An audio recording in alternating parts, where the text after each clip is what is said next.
आप सभी का बहुत बहुत स्वागत और अभिनंदन।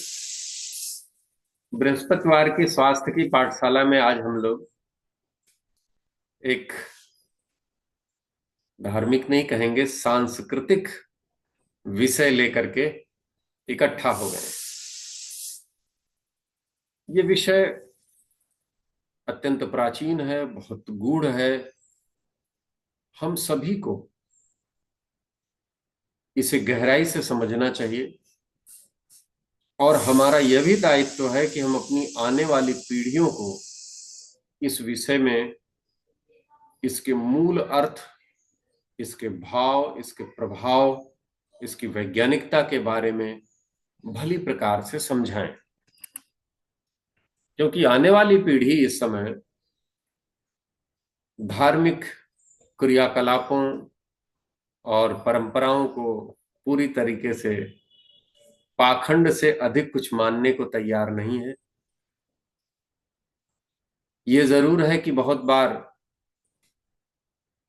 हमारे परिवार के बच्चे दूसरी संस्कृतियों से अत्यधिक प्रभावित हो जाते हैं और हमारी संस्कृतियों का अर्थ और प्रयोजन और उससे संबंधित प्रक्रियाओं से का प्रश्न चिन्ह लगा देते हैं।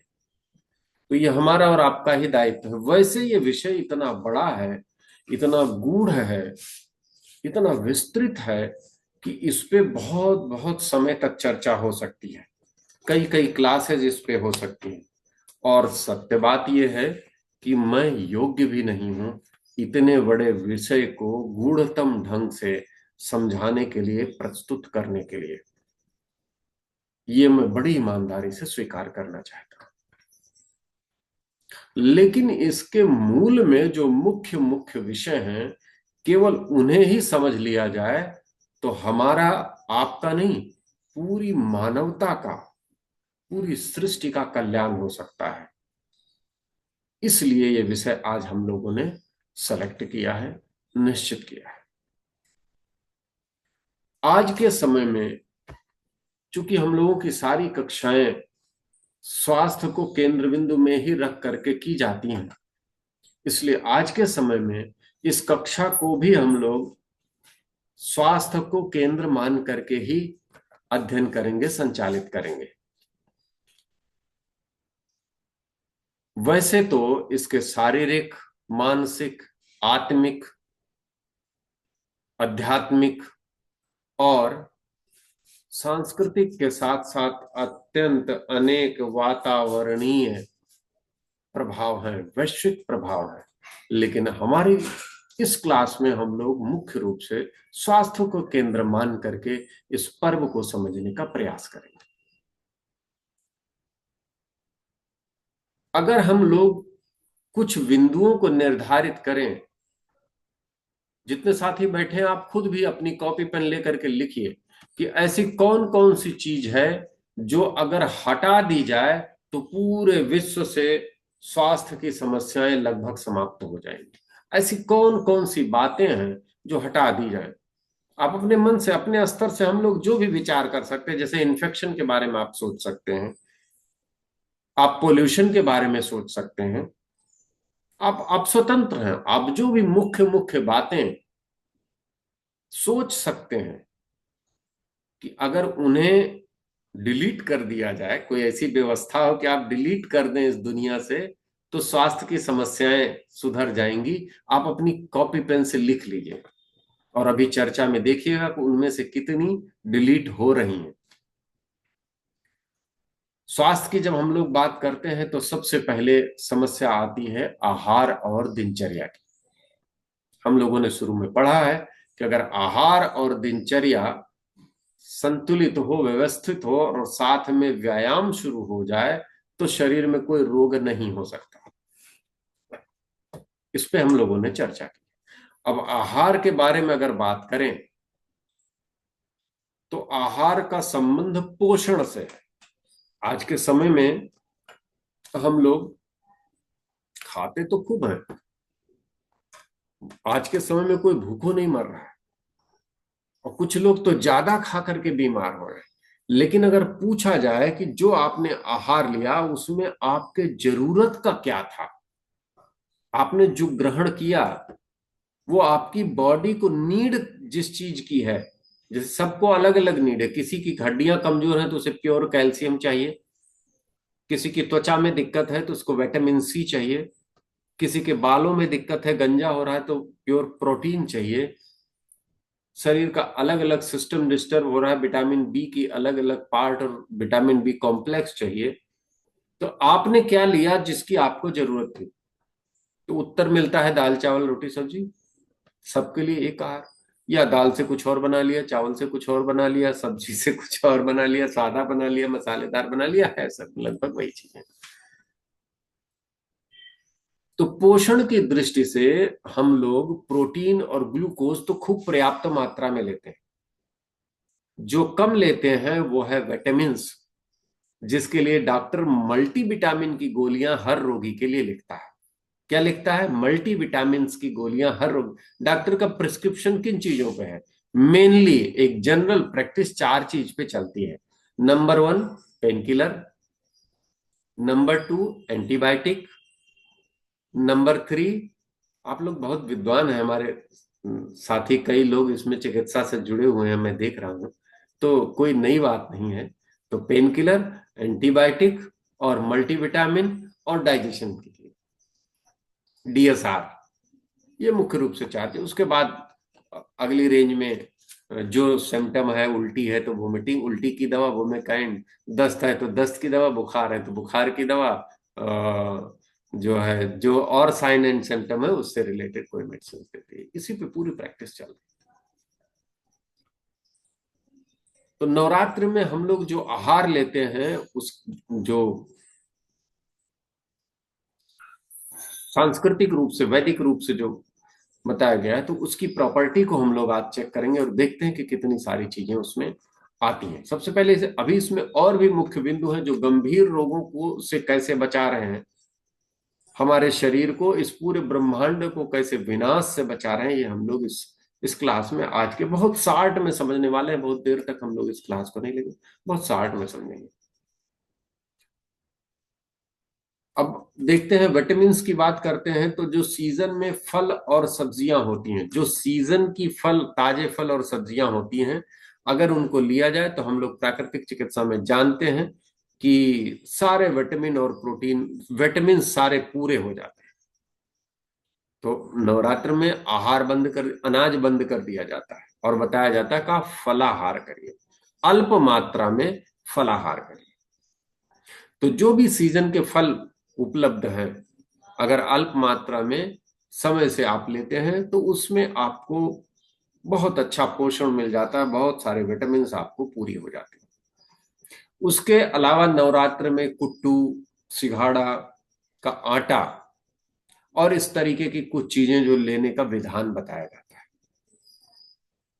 अगर इनको सही ढंग से हम इस्तेमाल करते हैं तो इनमें ये मोटे अनाज है, कुट्टू विशेष रूप से मिलेट की श्रेणी में आता है। इसमें 7-8% फाइबर होता है, और अगर इसको कुछ देर तक भिगो के छोड़ दिया जाए तो 40-50% फाइबर हो जाता है। 50% मीन्स ग्रेट परसेंट। 50% फाइबर होने के बाद होता है कि इस अनाज में जो फाइबर होता है, जैसे सब्जियों में भी खूब फाइबर है, जैसे कल की क्लास में भी हम लोग पढ़ रहे थे, जैसे तोरई है, इसमें बहुत फाइबर है, लेकिन उसमें उस फाइबर में ग्लूकोज की मात्रा होती है, और जब ये सूख करके पक करके सूख जाती है तो इसका फाइबर बहुत ज्यादा शक्तिशाली हो जाता है, लेकिन तब वो ग्लूकोज सेल्यूलोज में चेंज हो जाता है और हमारी बॉडी में इजिली डाइजेस्ट नहीं होता। तो फाइबर तो खूब आ गया लेकिन डाइजेस्ट नहीं हो सकता। अब यहां पर फाइबर 50% पहुंच गया, लेकिन डाइजेस्ट और आसानी से होता है और आसानी से सुपाच्य हो जाता है। इसलिए इस आहार को हमेशा नवरात्र में, और जितने भी, केवल नवरात्र की बात नहीं कर रहे हैं, और भी हमारी संस्कृति के जो भी उपवास की विधाएं हैं उनमें इन चीजों को रखा जाता है। तो इसको ग्रहण करने से बॉडी में 50% फाइबर यानी विटामिन बी, बी कॉम्प्लेक्स की सारी चीजें आपकी बॉडी में पूरी हो जाती है, नर्व्स को पूरी खुराक मिल जाती है, सारे हार्मोन्स को पूरी खुराक मिल जाती है। तो सारे पोषण मिल जाते हैं। पर अब इसके साथ अभी इसमें कुछ गड़बड़ी भी है। यही चीजें हमारे स्वास्थ्य को थोड़ा और नुकसान पहुंचा रही। वो कैसे पहुंचा रही हम लोग लास्ट में समझेंगे। वास्तव में वो नुकसान नहीं पहुंचा रहे, लेकिन हमने उनको विकृत कर दिया है। अभी लास्ट में हम लोग समझेंगे, इसलिए इसको बहुत गौर से सुनिए। अब स्वास्थ्य का पहला मानक था पोषण। दूसरा मानक है दिनचर्या। दिनचर्या में सुबह जल्दी उठना है और शरीर शुद्धि करनी है, वातावरण की शुद्धि करनी है, घर की, मकान की, मंदिर की शुद्धि करनी है, और उसके बाद फिर पूजन में, ध्यान में और जप तप में लग जाना। तो दिनचर्या, जब जल्दी उठेंगे तो ऑटोमेटिक दिनचर्या सुधर गई। जल्दी सोएंगे, जल्दी उठेंगे तो जल्दी सोना पड़ेगा, क्योंकि फिर अगले दिन करना है। एक दिन की बात नहीं, 9 दिन की बात है। तो दिनचर्या पे देखिए अपरोक्ष रूप से कितना प्रबल प्रभाव डालता है। फिर तीसरा विषय है, आज के समय में एक दिन हम लोगों ने क्लास ली थी एल्कलिनिटी पर। अगर हमारा शरीर पूरी तरीके से एल्कलाइन हो तो इस शरीर को रोगी नहीं बनाया जा सकता। कैंसर किसको पहले होगा? जिसके शरीर में एसिडिटी ज्यादा होगी। हार्मोनल इम्बैलेंस किसको पहले होगा? जिसके शरीर में एसिडिटी ज्यादा होगी। शरीर का कैल्शियम का क्षरण कब होगा? जब बॉडी में, ब्लड में एसिडिटी बढ़ जाएगी, तो उसकी एसिडिटी को डाउन करने के लिए हड्डियों से एल्कलिनिटी को एब्जॉर्ब करके हमारा सिस्टम उसे ब्लड में मिला देता है। ये हमारे शरीर की व्यवस्था। हम लोगों ने पहले भी चर्चा की थी, इस क्लास ली है, कि अगर आपको ये पता करना है कि किस व्यक्ति की उम्र क्या है, तो एक तो आप उसकी डेट ऑफ बर्थ से पता कर सकते हैं, और दूसरा उसकी बॉडी की एल्कलाइनिटी से। जिसका शरीर जितना एल्कलाइन है वो समझिए उतनी कम उम्र का है, और जिसका शरीर जितना एसिडिक है वो उतनी ज्यादा उम्र का है। तो शरीर का हर सिस्टम, उसका फंक्शन, उसकी स्ट्रेंथ, ये एसिड और बेस पर निर्भर करता है। और जब हमारा आहार पूरी तरीके से प्राकृतिक होता है, कच्चा आहार लेते हैं, तो बहुत तेजी से शरीर की एसिडिटी समाप्त होती है और एल्कलिनिटी बढ़ जाती है। तो इस हिसाब से उपवास 9 दिन का पूरी तरीके से एक वरदान है। अब बात करते हैं इम्यूनिटी की। हम सभी जानते हैं कि स्वस्थ व्यक्ति के लिए इम्यूनिटी सबसे बड़ी चीज है। इम्यूनिटी का मतलब है कि शरीर में रोग तो आएगा, शरीर में बैक्टीरिया का अटैक तो होगा, उसे कोई रोक नहीं सकता। उस रोग को, उस बैक्टीरिया को हमारा शरीर मैनेज कैसे करता है, कितनी आसानी से उससे लड़ करके उस रोग को भगाता है, ये हमारी शरीर की इम्यूनिटी पर डिपेंड करता है। और आज के समय में तो ऑटो इम्यून डिसऑर्डर हो रहे हैं, यानी हमारी शरीर की इम्यूनिटी ही हमारे शरीर को नुकसान पहुंचा रही है, हमारे सेल को नुकसान पहुंचा रही है। गठिया और तमाम तरीके के रोग इसकी वजह से हो रहे हैं। कोरोना के बाद तो ये और भी ज्यादा बढ़ गया है। और इम्यूनिटी के लिए सबसे बड़ा हथियार क्या है जानते हैं? उपवास। आप अपने शरीर के को जितना नेचुरली प्राकृतिक वातावरण में रखते हुए, जितना उपवास यानी विश्राम की स्थिति में रख सकते हैं, शरीर से विश्राम, अंगों से विश्राम और पाचन का भी विश्राम दे सकते हैं, इस शरीर में गट बैक्टीरिया जो इम्यूनिटी बनाते हैं वो उतनी तेजी से डेवलप करते हैं, और हमारी शरीर में उतना ही अच्छी इम्यूनिटी का विकास होता है। तो ये व्यवस्था हमारी इम्यूनिटी को भी ठीक कर रही है।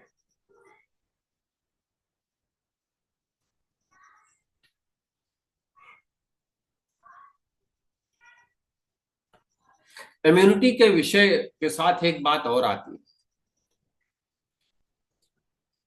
आयुर्वेद और प्राकृतिक विज्ञान का कई बार उपहास भी उड़ाया जाता है, कई बार उपहास किया जाता है इन विषयों से, और हम लोगों के पास कई बार उत्तर नहीं होते। हम आपसे एक प्रश्न पूछना चाहते हैं, हमारे साथ अपने साथ कई लोग हैं, हम आप सभी से कहेंगे कि इस बात को शेयर करिएगा, इसकी रिकॉर्डिंग भी मिलेगी आप सभी को, इस रिकॉर्डिंग को भी लोगों को दीजिए। मान लीजिए कि आज आपके लिए बहुत फायदेमंद है कोई चीज, कोई बात, मान लीजिए टेक्नोलॉजी, साइंस आज के समय में बहुत फायदेमंद है। तो आप कहेंगे कि पहले ये साइंस था नहीं, पहले टेक्नोलॉजी थी नहीं। तो आपसे पूछा जाए कि पहले के समय में जो इतने अनेक अनंत शोध कार्य हुए, आज के 10,000 वर्ष बाद भी सूर्य ग्रहण कितने बजकर कितने मिनट और कितने सेकंड पर लगेगा और दुनिया के किस देश में देखा जाएगा, कहां पर नहीं देखा जाएगा, ये हमारी ज्योतिषी गणना में स्पष्ट लिखा हुआ है। स्पष्ट कोई भी साधारण सा पंडित कुछ गणना करके, कैलकुलेशन करके बता सकता है। तो क्या ये बिना विज्ञान के संभव था? इस तरीके से ये विषय हमारा आज का नहीं है, इस तरीके से सैकड़ों हजारों उदाहरण है जो विज्ञान के बिना संभव है।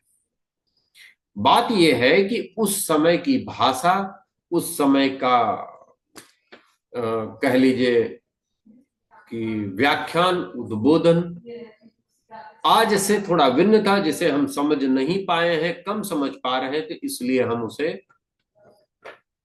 स्वीकार नहीं कर पाते। तो क्या इसमें दोष किसका है? हम लोगों का है। एक विषय की आज मैं आप लोगों से चर्चा करना चाहता हूं,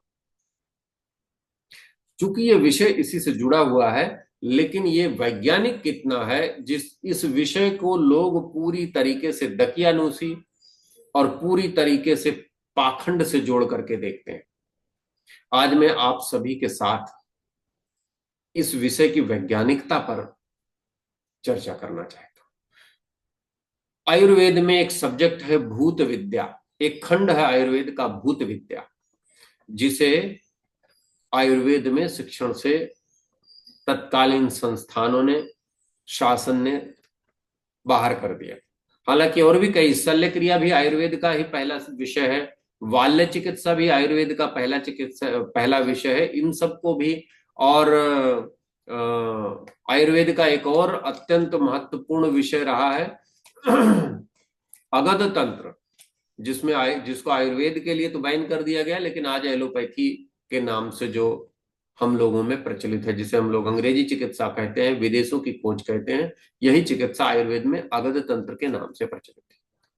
तो जो भूत विद्या है उसको समझने का प्रयास करें। आप पहले ये बताएं कि बैक्टीरिया होता है, जो हानिकारक बैक्टीरिया होता है, इसकी क्या पहचान है? किस रंग का होता है? क्या रूप है इसका? क्या आप देख सकते हैं? हम में से कोई देख सकता है कि बैक्टीरिया का रंग, मलेरिया का बैक्टीरिया कैसा है, टाइफाइड का बैक्टीरिया कैसा है, हैजा का बैक्टीरिया कैसा है, पोलियो का बैक्टीरिया कैसा है, पीलपांव का बैक्टीरिया कैसा है? क्या हम लोगों को दिखता है? नहीं देख सकते ना, अदृश्य है कि नहीं? अच्छा, ये बैक्टीरिया, इसमें जीव होता है, आत्मा होती है कि नहीं? बैक्टीरिया में की आत्मा तो होती है। अच्छा, बैक्टीरियल जब इन्फेक्शन होता है तो हमारे शरीर का तापमान बढ़ जाता है कि नहीं? हमारी शरीर में ठंडा गर्म महसूस होने लगता है कि नहीं? बिना कुछ खाए, बिना कुछ पिए अचानक किसी को गर्मी लग रही है, और जिसको मलेरियल बैक्टीरिया हो गया वो थर थर कांप रहा है। किसी को ठंडक लग रही है, और जिसको बैक्टीरिया का अटैक हो गया वो पसीने छोड़ रहा है। ये सब इसकी पहचान है कि नहीं? हम लोगों ने तमाम छोटे छोटे सिम्टम से और झेल करके इसको सबको देख लिया है। बैक्टीरिया का और क्या सिम्टम है? बॉडी में पेन होने लगता है, बॉडी में ऐंठन होने लगती है, भूख बहुत कम हो जाती है, भूख बहुत बढ़ जाती है,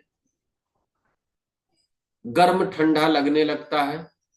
इसको देखा नहीं जा सकता, इसको मारा नहीं जा सकता। बैक्टीरिया मारा जा सकता? कोई हथियार है क्या कि मार लेंगे? एंटीबायोटिक दवाएं जब हम खाते हैं तो कुछ हिस्सा केवल बैक्टीरिया का खत्म होता है। इस भ्रम में आप न रहिएगा कि आप एंटीबायोटिक से बैक्टीरिया मार लेते हैं। केवल कुछ हिस्सा, कुछ पार्ट उसका, बाकी उसका समाप्ति केवल आपकी इम्यूनिटी ही करती है। आपकी बॉडी के सेल जब उसे पहचान लेते हैं, वही उस बैक्टीरिया को समाप्त कर पाते हैं। शरीर और बैक्टीरिया की पहचान देखिए, ऐंठन आने लगती है शरीर में। बैक्टीरिया से बचना मुश्किल है। कोई साधन है कि बैक्टीरिया आपकी बॉडी में ना आए? संभव है? असंभव है। अच्छा, अब देखिए जिस विषय को पाखंड से जोड़ा गया है, अब हम आप लोगों से एक बात कहना चाह रहे हैं। भूत, प्रेत, पिशाच, ब्रह्म राक्षस, चुड़ैल, इस तरीके के बहुत सारे शब्द प्रचलित हैं और जिसे बुद्धिमान और समझदार लोग ढोंग और आडंबर मानते हैं। आयुर्वेद की भूत विद्या में अष्टांग हृदय आप लोग उठा के देखिएगा, उसमें इन सारी चीजों का वर्णन लिखा गया है, इन सारी चीजों का, भूत विद्या में। और कौन सा इन्फेक्शन, कौन सा वायरस बॉडी के किस हिस्से पर इफेक्ट करेगा, ये तो आज के समय में विज्ञान बताता है, लेकिन उसमें इनकी पहचान लिखी हुई है। भूत, प्रेत, पिशाच, राक्षस, यक्ष, गंधर्व, ब्रह्म राक्षस, इनकी पहचान, इनके लक्षण लिखे हुए हैं। वो लक्षण क्या है? यही कि आप उन्हें देख नहीं सकते, यही कि आप उन्हें मार नहीं सकते, यही कि आप उनसे लड़ नहीं सकते, यही कि वो हवा के माध्यम से आपके शरीर में प्रवेश कर जाते हैं, यही कि उनकी वजह से शरीर का तापक्रम बिगड़ जाता है, यही लक्षण है उनका कि उनकी वजह से शरीर में ऐंठन आने लगती है, उनकी वजह से भूख समाप्त हो जाती है, शरीर कमजोर हो जाता है, बलवान से बलवान व्यक्ति टूट करके बिल्कुल कमजोरी से टूटने लगता है, महाशक्तिशाली आदमी भी उठने बैठने को सांस फूलने लगती है। वायरल इन्फेक्शन हो, बहुत शक्तिशाली हो आप, जिम में 500 रेप्स करते हो पर डे और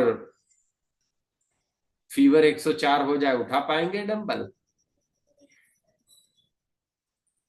वायरल इन्फेक्शन हो और तापमान बढ़ जाए, और सुनिए, उस तापमान का प्रभाव दिमाग में पड़ जाए तो ऊटपटांग बकने लगेंगे कि नहीं बकने लगेंगे? कई बार होता है बुखार दिमाग पे जब चढ़ जाता है। वायरस और इन्फेक्शन का विज्ञान ही हमारा प्राचीन भूत विद्या का विज्ञान है, जिसे उपेक्षित और भ्रमित किया गया। अब आपके मन में प्रश्न उठना चाहिए कि आज के समय में वायरस की जो पहचान है और वायरस का जो उपचार है एंटीबायोटिक, वो काफी हद तक प्रभावी है। नहीं सटीक तो प्रभावी है। पहले के समय में जो विज्ञान था, जो झाड़ फूंक की प्रक्रिया थी, वो तो अवैज्ञानिक थी। तो आपको समझना होगा, आज भी वातावरण को शुद्ध करने का संसार का सबसे श्रेष्ठ तरीका, जिसे दुनिया के समस्त वैज्ञानिक संस्थाएं, वैज्ञानिक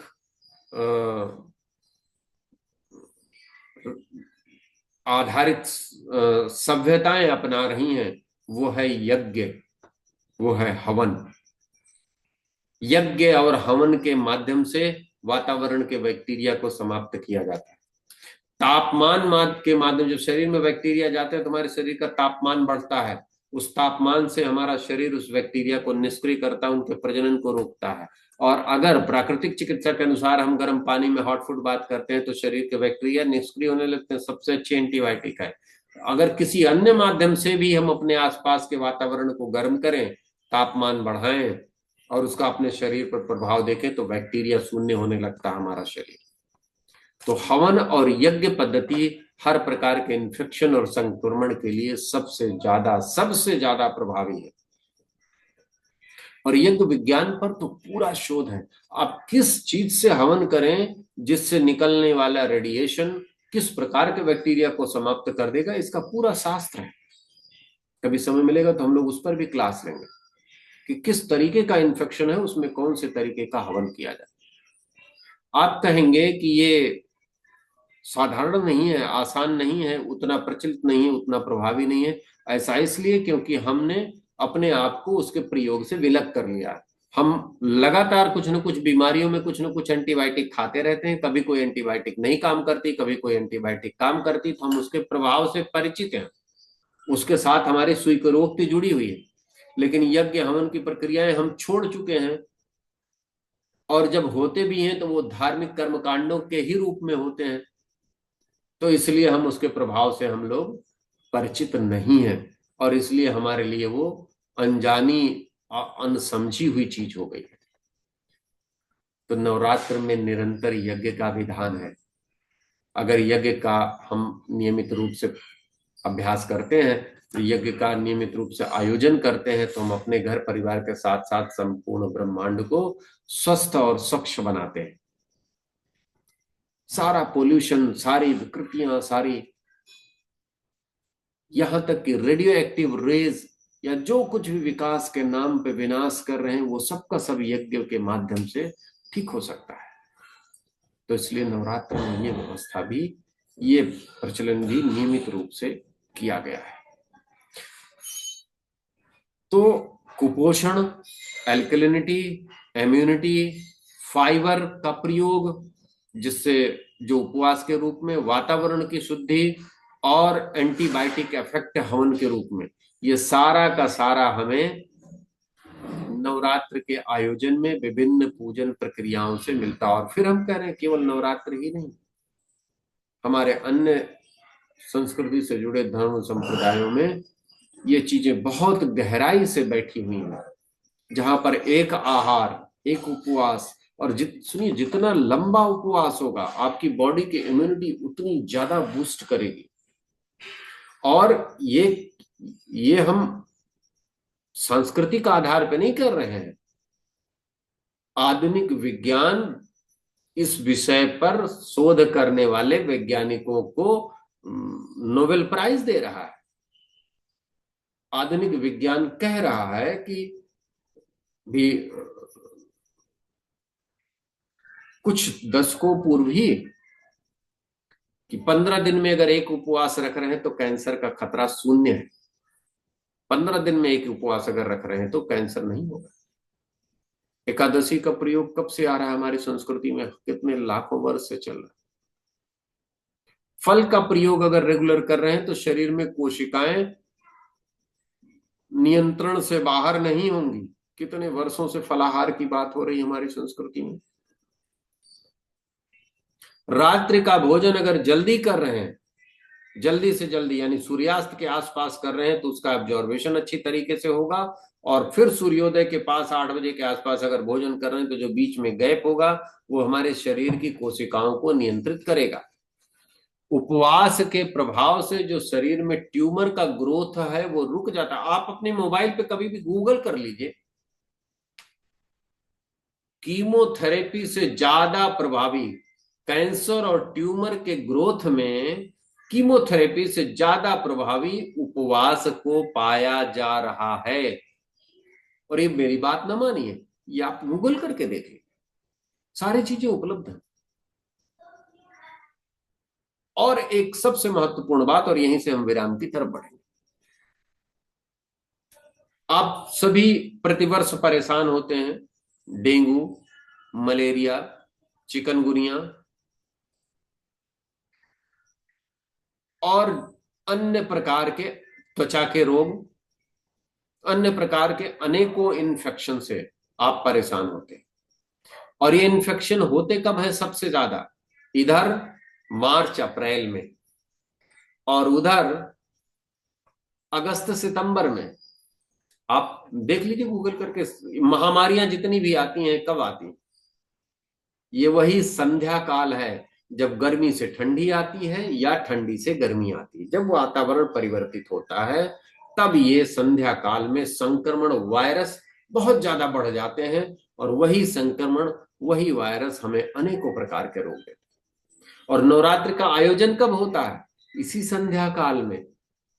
अब इस समय ठंडियां गई और गर्मी आई, और फिर जब गर्मी जाकर के ठंडी आएगी, तब फिर अगली नवरात्रि का आयोजन प्रतिवर्ष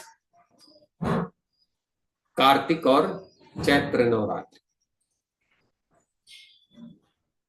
तो कितना वैज्ञानिक शोध रहा हमारे ऋषियों का, हमारे आचार्यों का।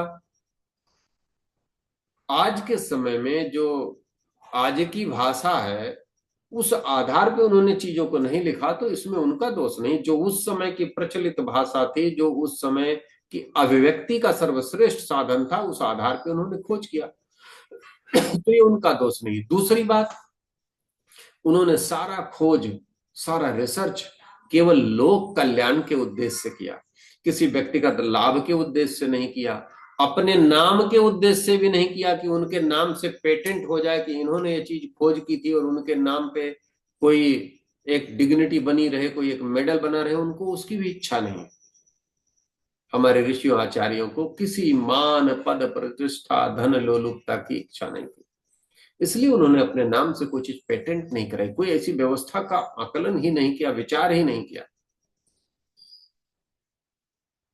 तो ये उनकी महानता है, ये उनकी दिव्यता है, हमें उसे उसका अनुकरण करना चाहिए, इसके लिए उन्हें नमन करना चाहिए। इसके लिए उन्हें भूल करके पश्चिमी संस्कृति की तरफ नहीं भागना चाहिए कि इनके नाम से ये चीज पेटेंट है तो वही भगवान है। हमें अपनी संस्कृति को समझने की जरूरत है, अपनी संस्कृति को सीखने की जरूरत है। कुछ चीजें अगर हम लोग चर्चा नहीं करेंगे तो वो आज की बात अधूरी रह जाएगी। उपवास के नाम पे बिल्कुल कुछ ना खाना, अपने शरीर को न समझना। ध्यान दीजिएगा, जितना बड़ा उपवास होगा उतना शक्तिशाली होगा, लेकिन उपवास और भूखमरी में अंतर है। अगर आप अपने शरीर को नहीं समझते हैं, जैसे उपवास का नियम है, जब आप उपवास करेंगे तो विश्राम पूरी तरीके से करेंगे। आप पेट से विश्राम कर रहे हैं तो शरीर से भी विश्राम करेंगे। आप शरीर से 24 घंटे अपनी दुकान पे बैठे हुए हैं, दिन भर काम कर रहे हैं और पेट को आराम आप दे दिए, तो विकृति आएगी। शरीर से, पाचन से, मन से और मस्तिष्क से, सबसे एक साथ विश्राम। इसीलिए मन से क्या करना है, मस्तिष्क से क्या करना है, धंधा और व्यापार नहीं करना है। इस टाइम में ईश्वर की साधना करनी है, माता की साधना करिए। उनके साथ फिर मंत्र विज्ञान का दूसरा पहलू है, जो और बड़ा गूढ़ रहस्य है, जो मन की शक्तियों का प्रयोग करके पूरी सृष्टि को नियंत्रित करती है। वो मंत्र का विज्ञान और बड़ा गूढ़ विषय है। लेकिन शरीर के साथ साथ मन का भी विश्राम होना चाहिए, पहली बात। दूसरी बात, अपनी शरीर को, अपने रोग को, आप बहुत हाइपर एसिडिटी के पेशेंट हो और खाना बंद कर देंगे तो वो एसिडिटी आपके अंगों को जलाना शुरू कर देगी। तो इसलिए हमारी संस्कृति में तमाम प्रकार के आहार निर्धारित किए गए, फल के आहार, जूस के आहार, इन आटे और अनाजों का प्रयोग, मोटे अनाजों का प्रयोग, वो इसलिए नहीं किया गया कि आप सब कुछ खाइए। आप सब खा करके और दैनिक जीवन में अगर आप 500 ग्राम का खाना लेते हैं 24 घंटे में, तो उपवास के नाम पर 2 किलो भोजन शुरू कर दीजिए। इसलिए नहीं कि मूंगफली का दाना भी खाना है, फल भी खाना है, जूस भी पीना है, कुट्टू की पूड़ी भी खाना है, सिंगाड़े की पूड़ी भी खाना है, और हम तो उपवास है, दिन में 24 चाय पीनी है। ये उपवास नहीं है। अपने शरीर, अपनी क्षमता, अपनी दिनचर्या, अपनी आवश्यकता के अनुसार अपने आहार को निर्धारित करिए। और प्रोसेस्ड फूड, पैकिंग फूड, कुछ लोग तो कुछ नहीं भैया, हम उपवास है, केवल चाय पियेंगे बस, हमारा उपवास है, केवल चाय पियेंगे बस। चाय में क्या है, चीनी है, चाय पत्ती है, डुप्लीकेट दूध है, और इनको जला करके पूरा एसिडिक बना दिया गया। उपवास की अवधारणा हुई शरीर को एल्कलाइन बनाने के लिए, शरीर से जहर और ताप को खत्म करने के लिए। आपने 9 दिन में और शरीर में जहर और ताप भर लिया, तो क्या लाभ हुआ? कोई लाभ नहीं हुआ, केवल और केवल बीमारी बढ़ी। तो हमें क्या करना है? हमें अपने शरीर को, अपने रोग को, अपने सिस्टम को समझ करके, सीख सीख करके, और फिर युक्ति युक्त उपवास रखना है। और उस उपवास में पाचन के साथ शरीर का विश्राम, मन का विश्राम और मस्तिष्क के विश्राम को भी शामिल करना है। एकाग्रता से रहना है, कुछ ध्यान करना है, कुछ प्राणायाम करना है, कुछ साधना करनी है, और इसके साथ अपने गुरुजनों की शरण में रह के कुछ और साधना आध्यात्मिक कर सकेंगे तो और ही उत्तम बात। तो सभी का बहुत धन्यवाद। आशा है कि आज के विषय को आप सभी ने समझा होगा, आप सभी ने अपने काम की चीजें इसमें से सर्च की होंगी। और आप सभी को इसका लाभ मिलेगा। बहुत धन्यवाद। अगर कोई आज के विषय से संबंधित प्रश्न है तो आप ग्रुप में डालिएगा, आपके प्रश्नों का आपको उत्तर मिलेगा। फिर मिलते हैं अगली क्लास में। स्वास्थ्य की पाठशाला, बृहस्पतिवार की स्वास्थ्य की पाठशाला में एक बार फिर से आप सभी का बहुत अभिनंदन, बहुत बहुत धन्यवाद। Thank you.